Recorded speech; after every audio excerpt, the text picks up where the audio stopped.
Hey ballers, Coach Goop here. Okay, here's how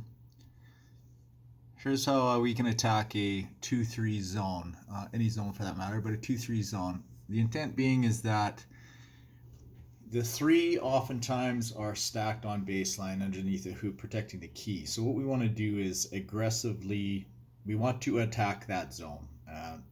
The best way to do this I've found is to do a four down offense. I have um, another instruction showing a four down flex offense. This is that same idea, except what we're doing is we're overloading that baseline in the what I call the attack zone. So if we do this, so our ball handler at the top here, they go either way. Whichever way they go, it doesn't matter, because what we're doing is we're pushing our wings down, which are then replacing our baseline power players then into the low post positions. So they get moved in, and they come up so that they are splitting that zone, that three zone down low. So now the defense has to make a choice. For example, underneath the hoop there, who are they going to guard, number, and then the wing defenders, who are they going to guard? So in this instance, we'd swing it. Let's just say a simple action would be to swing this to one of our wing players. Maybe they're our three-point shooter, swing it out.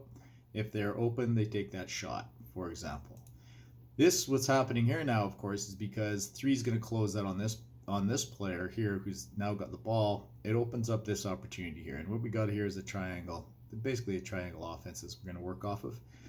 So if the shot's there, great. If not, we have other options here too. So five would pop up. We want to make sure our power players have 1 foot in the lane at least, so we're not getting called for our 3 seconds, but then they can work off of that. And as we can see, as this develops, three can dump it into five can make a move, but then four, they're going to seal off this player too.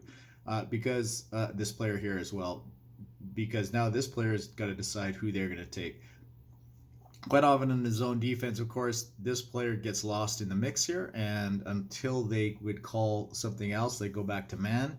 This is where we have to make our actions quick and efficient. So in this instance here, we've got a couple options. Three's going to, five will come up, put a back screen on three here, defender, and then maybe there's an opportunity for a bounce pass drive in here for three.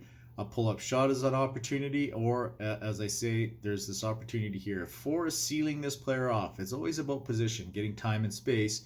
There may be a dump pass there, and or two at this point's coming up to create a good angle for a pass out, a kick out to them for a three-point shot, because two's not really paying attention to them at this point still. They will invariably do so, but here we go, a couple options. So another thing we can do here is that as it goes, so that ball gets into three on the wing in this instance, dump it into five, and they now have the option. Maybe this turn around, a little pop shot, or they can even inlet that ball into four there because they're doing their job as stated before, sealing off.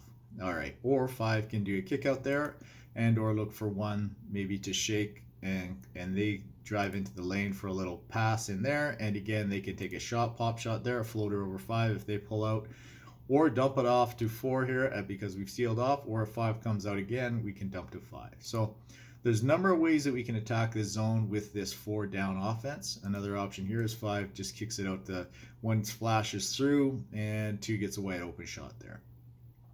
So this is a good way to attack a 2-3 zone, is to pull those players in and overload that attack zone along the baseline, because now we're putting the pressure on that zone, which is what we want to do, to try and make opportunities in at the basket and around the key.